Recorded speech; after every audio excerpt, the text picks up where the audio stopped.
Hello guys, magluluto tayo ng lentil curry with my version. So, yan, maglagay na ako ng mantika, sibuyas, gigisa until it's brown.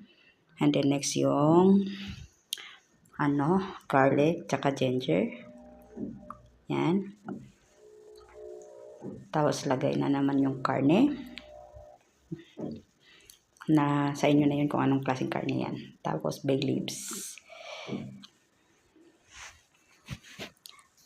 Lagay nyo rin yung curry, tsaka mga ingredients na iba, tsaka kamatis, pati na rin yung carrot, at yung lentil, gigisa mo na yan. Tapos lagyan ng yogurt. Instead of coconut, wala kasing coconut dito, so yogurt. Yan. Isa din, tubig. Actually, yung tasa niya nasa 3 tasa or nakadepende sa rami ng lulutuin niyo.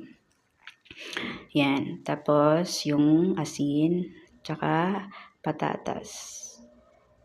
And then, yung creamier. Yan.